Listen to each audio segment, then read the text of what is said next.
The night recedes as I prepare to journey toward dawn, toward dreamscapes of memory, flashes of light across time and place, illuminating a run to the ocean and the sound of waves crashing, and the tidal repetition of my name being called.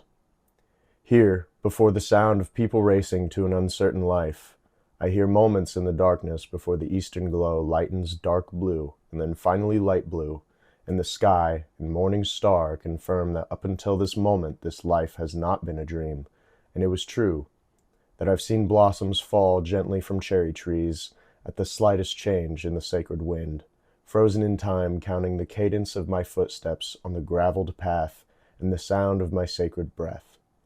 My prayer that other darker memories remain hidden in the night of my soul, to be discovered when the morning whispers to me, "Now you can journey inward to find the child who cowers in fear from lightning and thunder and belts and closed fists." The Sound of Water by Milton Bluehouse II.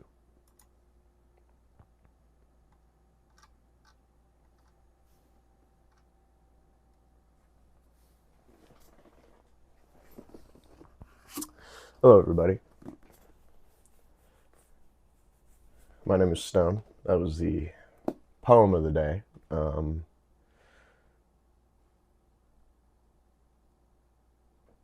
Told you, decided to do either a poem and or quote of the day, and that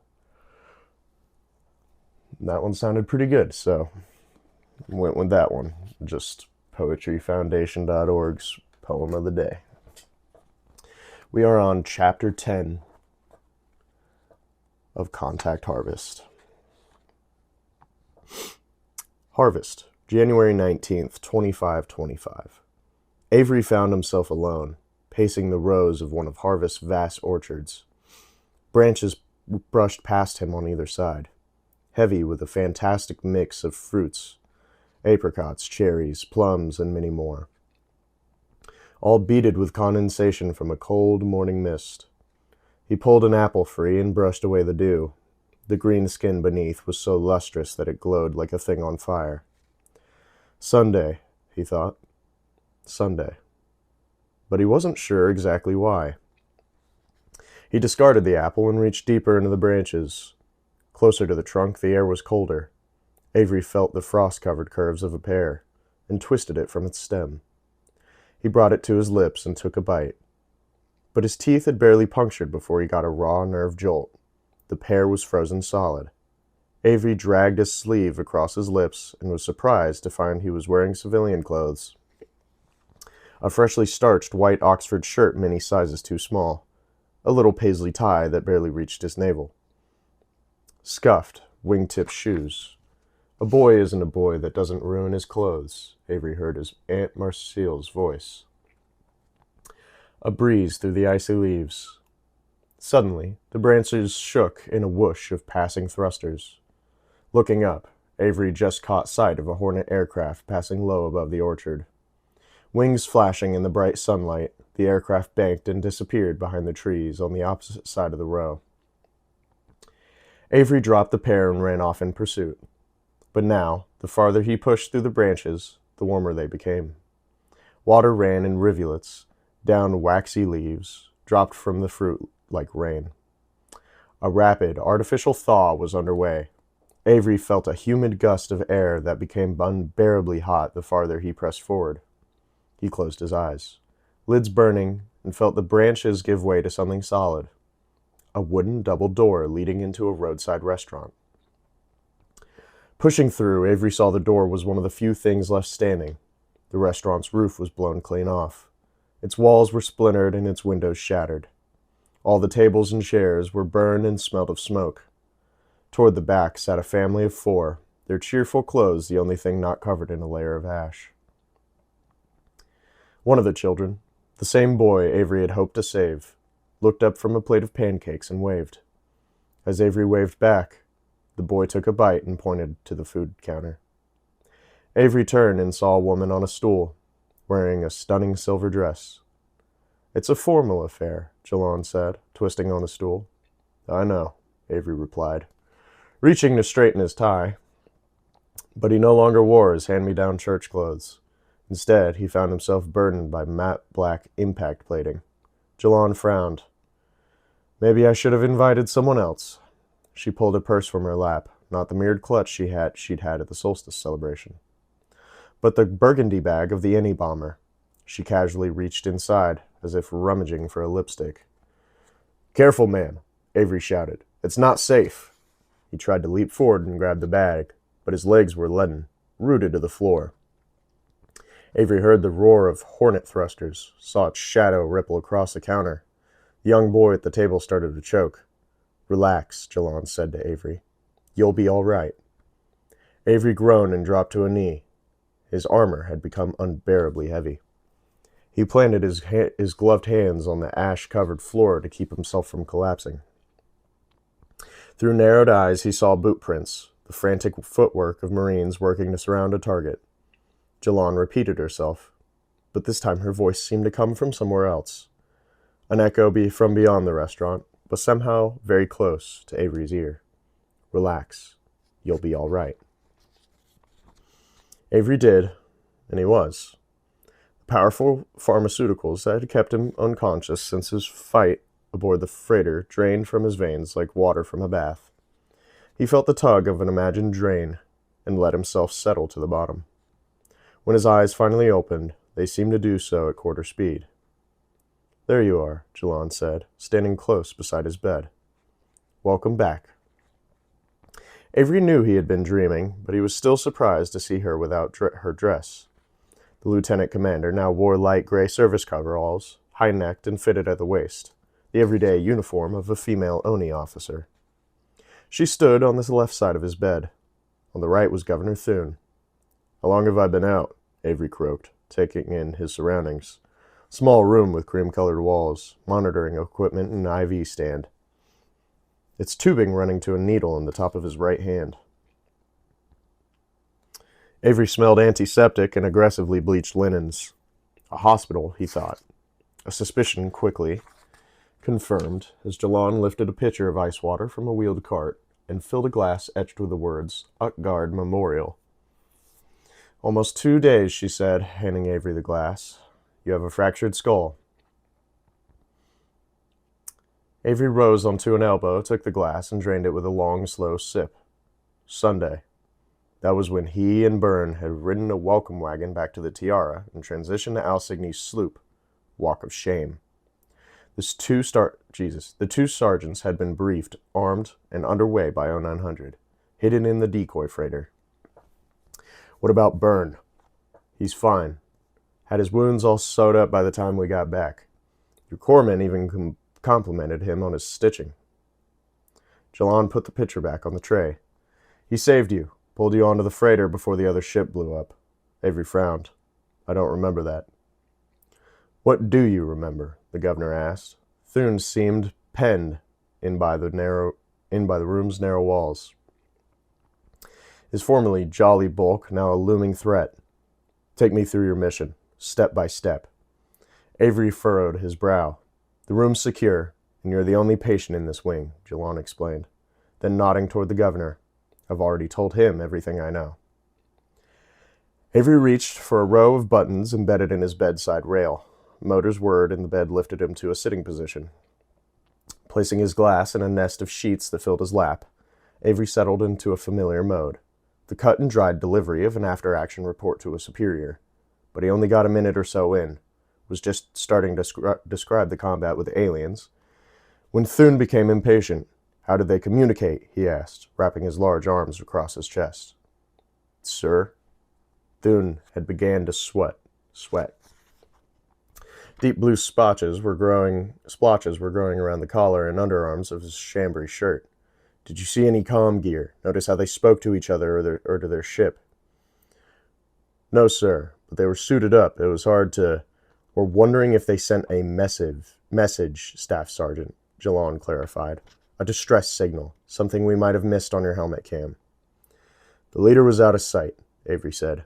You remember the alien's ruby eyes and sharpened teeth, the ball of plasma building on its pistol like a shiny apple. 1-2 minutes tops. But it definitely had time to squawk. And then there was the other alien. What other alien? Jalon asked eagerly. Didn't get a good look at it. Avery recalled something airborne, pink and swollen, and it didn't engage. Was it armed? Thune asked.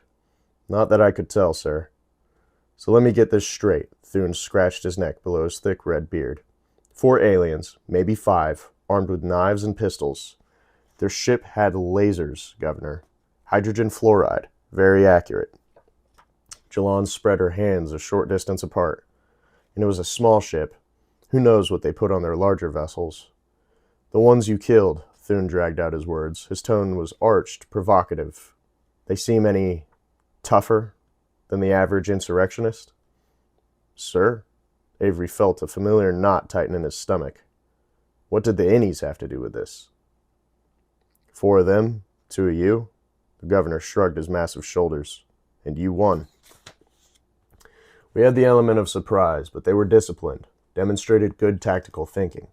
Avery was about to give a detailed description of how well the aliens had maneuvered in Zero-G when the door to his room slid open and Attorney General Peterson, slipped inside.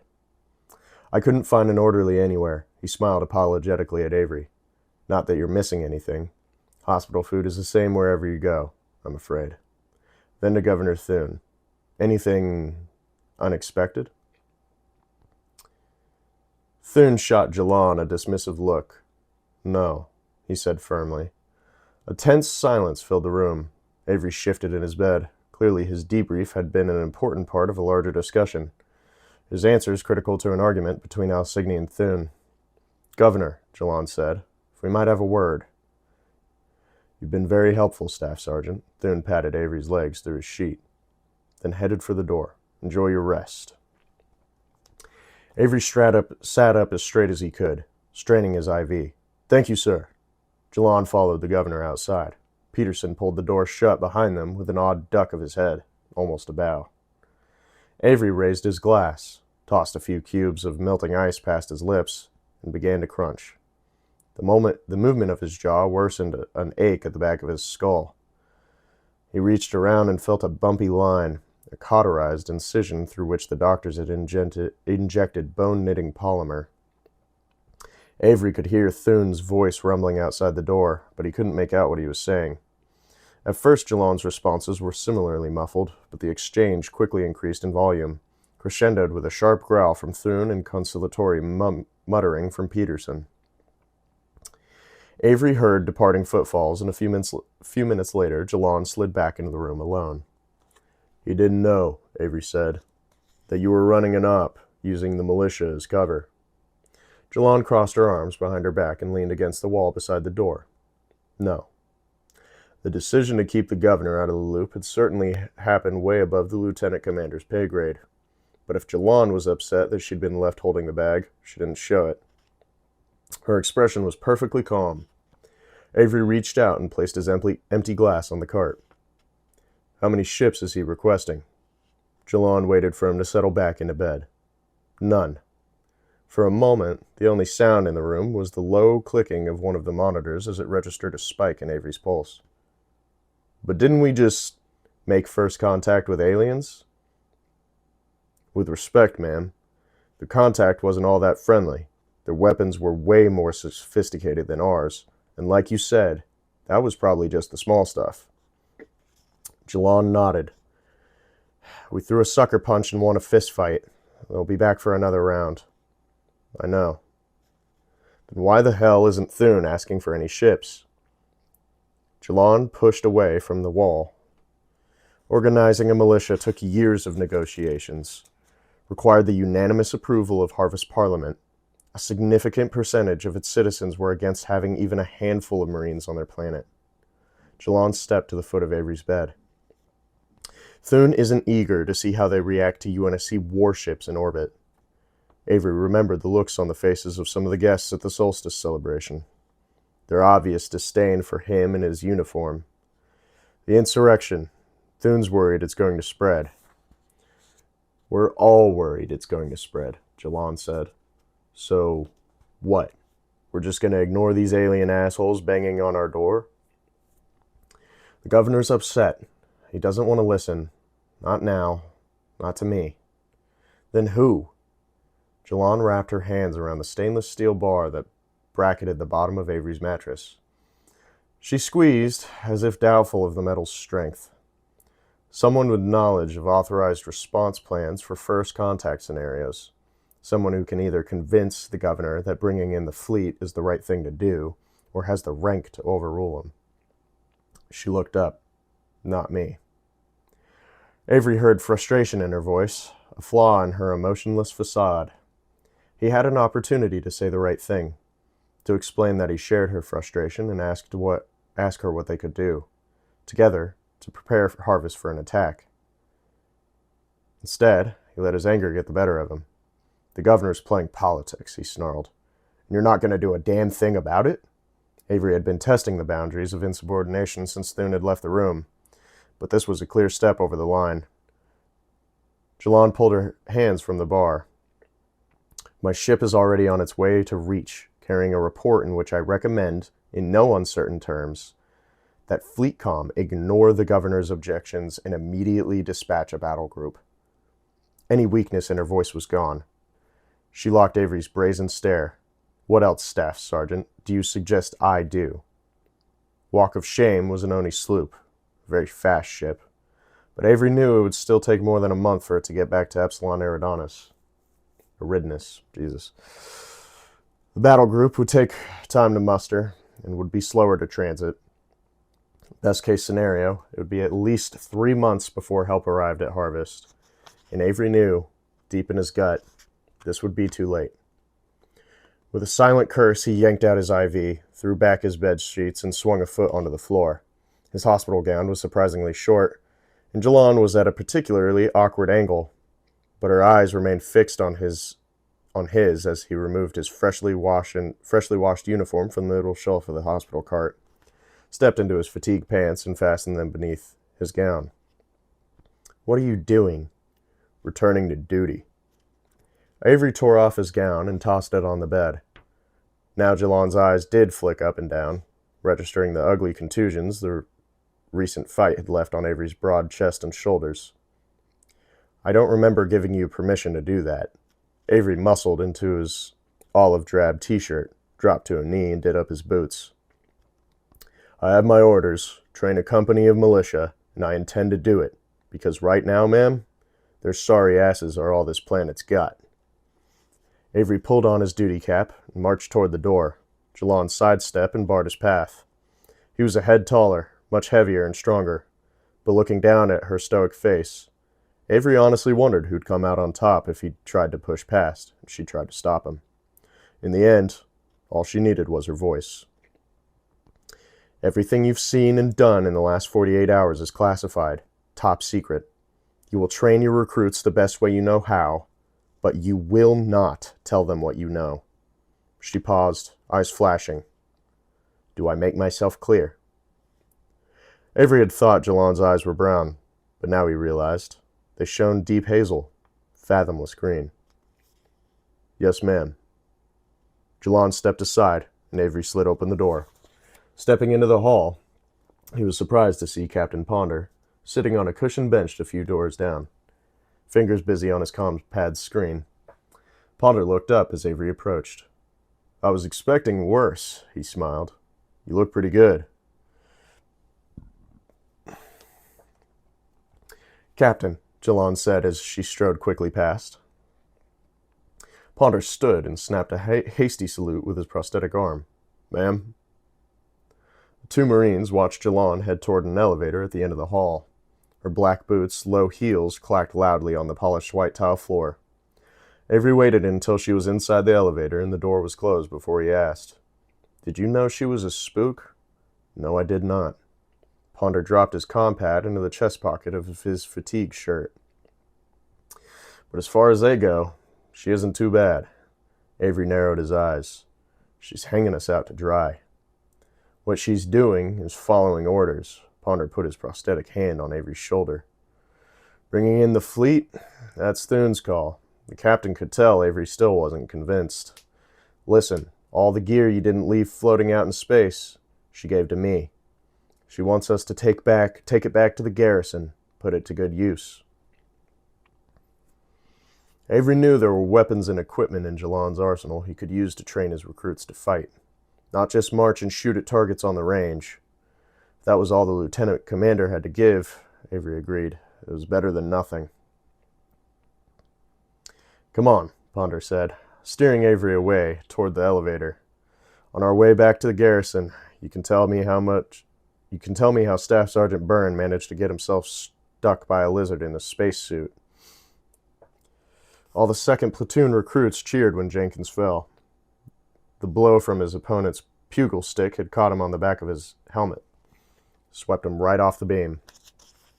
Jenkins hit the ground hard enough to come up with cheekfuls of sand, despite the mouthguard FCPO Healy had insisted they all wear. "Sprit and grin," Healy commanded, crouching beside Jenkins. He waited for the recruit to remove his mouthguard, show that he still had all his teeth. Then he checked for a concussion. "You know the date?" 19th of January, Doc. "How many fingers am I holding up?" "None." "All right, then. Enjoy the rest of your day." As the corpsman rose, Jenkins wiped his mouth, leaving a slug's trail of grit on his bare forearm. The recruit that had sent him sprawling, an older man named Styson, one of a handful of officers from the Utgard Constabulary, the city's police force, was still standing on the beam, shaking his pugil stick in triumph. The beam was no more than a half-meter off the ground, and there was plenty of sand in the pit the recruits had dug beside the garrison motor pool. But Jenkins still felt a little wobbly as he trudged back to 1st Platoon's side of the pit. He'd done well, managed to knock off a few of the other 2nd Platoon recruits, but then he'd run into Styson, and the constable was just too strong. "Watch yourself," Jenkins said, handing Forcel the pugil stick. "He's good." Forcel nodded, his jaw already stuffed with his own mouthguard. The tall, quiet recruit looked even more imposing in his protective shoulder pads, and it was 1st Platoon's turn to cheer as Forcel stepped onto the beam. "Listen up," Staff Sergeant Byrne barked, his legs wide and his boots half buried in the sand. "This is the title bout in our little tournament. Loser earns his platoon a week of KP." Byrne grinned as the recruits' cheers turned into groans. The mess hall had automated food dispensers, but the machines were purposely built to be cleaned and stocked at the end of every meal. Some training tools were just too good to fall victim to technological advance, Byrne smiled. "So let's see some bloody fighting spirit." Forcel and Styson grunted, smacked the padded ends of their pugil sticks together. The beam cracked as they delivered an opening fury of blows. Both men were over 90 kilos, but winning at pugil sticks had as much to do with speed and agility as striking power. The leaner Styson had a slight edge. After staggering Forcel with a jab to the chin, he simply stepped back as the heavier recruit reacted with a wild swipe, lost his balance, and stepped into the pit. Styson's platoon mates guffawed at the success of his ploy. Byrne wasn't impressed. "Only thing you get backing up is a boot in your ass." Arse. It does say ass. It's weird to say in that accent. He grabbed the face mask of Styson's helmet and gave it a series of emphatic tugs. "So stop messing around." "Yes, Staff Sergeant," Styson roared between clenched teeth. "All right, you bastards. Kill, kill, kill." Again, the two men clashed. This time they struck hard, locked sticks, and tried to shove one another from the beam. There was a momentary stalemate.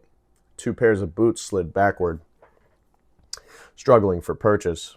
Suddenly, Styson pulled away. Forcel lost his balance and staggered forward.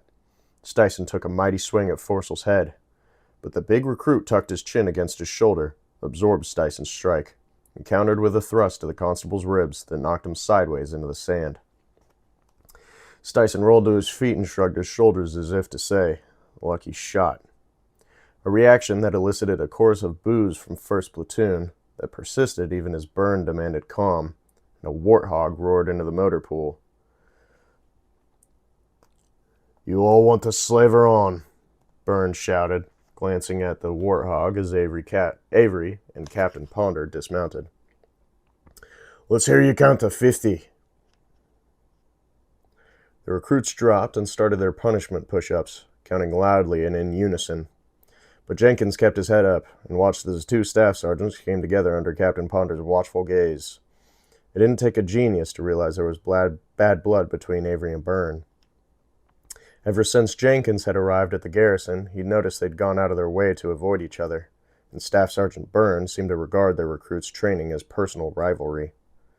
Had encouraged a strong competitive relationship between the two platoons, today's pugil competition being a good example. But as the staff sergeants talked to one another, they seemed at ease. Avery pointed at an assortment of rugged plastic cases in the Warthog's open cargo bed. Ponder said something Jenkins couldn't hear over the shouts of his platoon mates.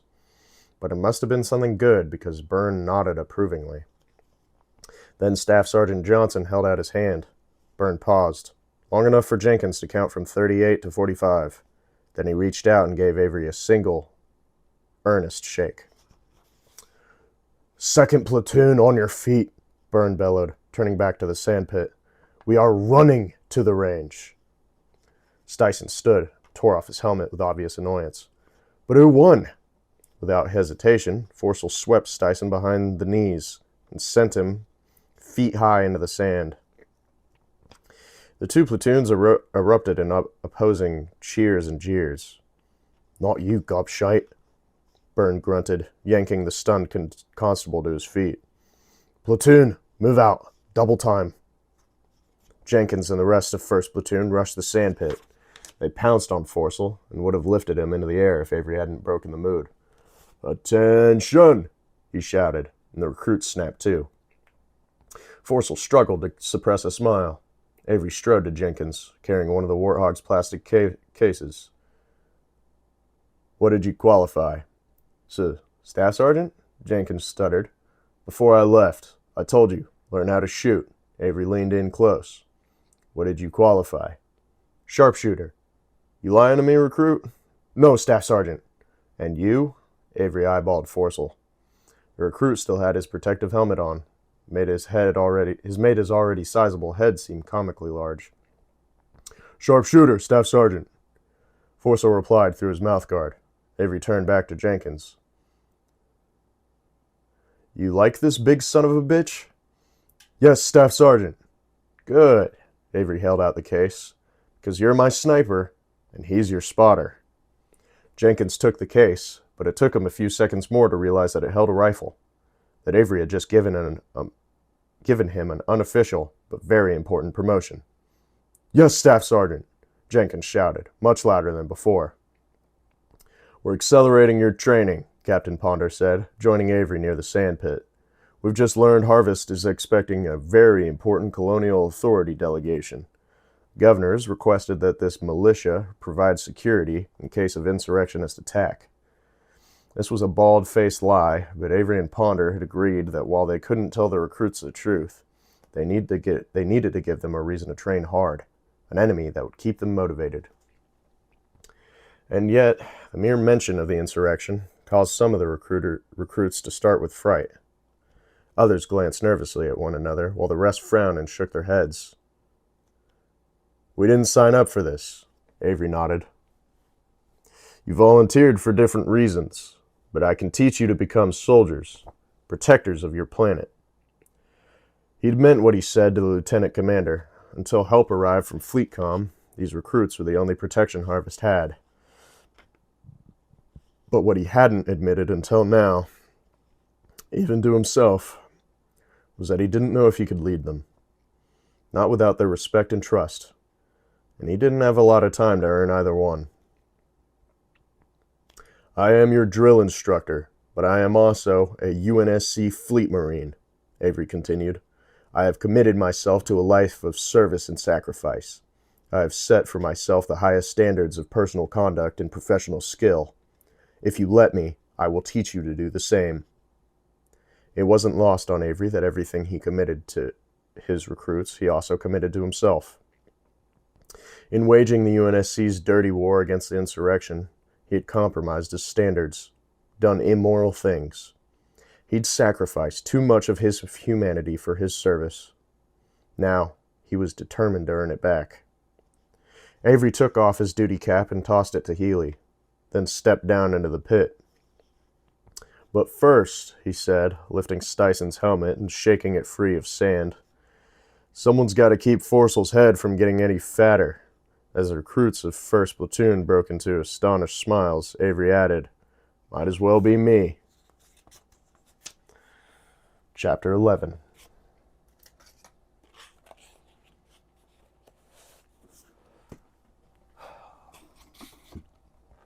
God, what a great fucking book. It's starting to get even more exciting.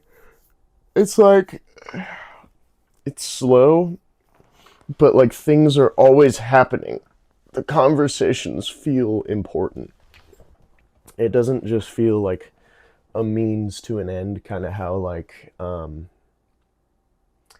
Fall of Reach just feels like, okay, well, we have this Spartan super soldier that we know was kidnapped as a kid, and we know there's a bunch of other ones, or there were. He's the last one, and he's the last like surviving Spartan, and he goes to Halo. So how do we get there? Well, you get there by writing a random tragic backstory and then going through the motions just to get to the Fall of Reach. And the Fall of Reach could be explored so significantly more, especially in the book labeled The Fall of Reach. That's what the whole book is about, but it's not actually about that. It's about the Master Chief and his childhood for like half of it, and then his training, and then getting Spartan armor, and it like kind of introduces you to Captain Keyes and Dr. Halsey and the rest of the Spartans before they fucking kill them all, including James, who isn't actually dead, apparently. I mean, he's dead. But, like, we're just, like, it feels very scripted. It goes ABC all the way to Z. And you go, oh, okay, that's how that story was. That's how the story worked. Okay. It's just very, it feels like it had an intention of getting somewhere. The intention of the story was not, it was to just show you the bare minimum to make it make sense for where we're at. It gives you enough context. That's all it is. It's a context book for other shit. The Fall of Reach on its own as a book, kind of mid. I hate to say it. Whereas like Halo Contact Harvest is, it's doing a lot of things. It's telling you the start of the Human Covenant War before the Spartans, you know, or I guess as they're getting like trained as children, technically, given the timeline. But you have that, and then you have, you know, this weird kind of like half like side love story kind of thing between Johnson and Jalon. And then you just have like a story about a character we like, introducing some new characters and some existing characters and fleshing them out more and giving them a backstory and making them likable. You know, it feels like Contact Harvest is doing so much more for the broader universe of Halo than Halo The Fall of Reach does. Like, Halo The Fall of Reach is just there to list, like, Halo The Fall of Reach, they had a list of questions they needed answered, and they go, okay, let's answer those. Halo Contact Harvest is like, okay, well, we have the Covenant, which has become a significantly more complex faction. We have Sergeant Johnson, who's become a very fan favorite. We have Private Jenkins, who, you know, like, as much as he's a very minor character in Halo CE, he's still sort of kind of a fan favorite as well. And so showing you where these soldiers come from, their backstory, what they care about, why they joined, why they're in the Marines, why they're serving, why they're fighting, and then also showing the backstory of the Human Covenant War, and then also expanding upon the Covenant as a group and showing the rise to power of truth, mercy, and regret is like, I don't know. It's just a really like complex story. It's doing a lot, and it feels like I'm reading a story that I care about, as opposed to reading an FAQ about the Master Chief. And essentially, like, that's basically what. And I guess it doesn't help that it's also written from a very military style. The Fall of Reach is. It's written in a very 300 hours fucking. I Brother, like, I get it, you got to do a little bit of that in a military story, but like, if you're telling the whole thing, tell us more from Halsey's point of view. Halsey was on Reach. Halo: The Fall of Reach should have been, um or not even Halsey, a different, someone else. I don't know, like, I'd almost rather have like a couple different points of view, like maybe, obviously you got to show me John, got to show me Captain Keyes, and a little bit of Halsey, obviously. But then I also want to see, like, I don't know, they should have had us go into the shoes of like Marines, or at least a Spartan on the ground on Reach. Like, anyway, Halo: The Fall of Reach just feels very like hand-fisted. It just feels like it's like force feeding you. But anyway, thanks for watching. I did still enjoy Halo: The Fall of Reach. I enjoy all Halo books. I enjoy learning more about Halo in general. So it's not bad. I'm critiquing it. But anyway, hope you enjoyed. Please like, comment, subscribe, and I will see you in the next one. Peace.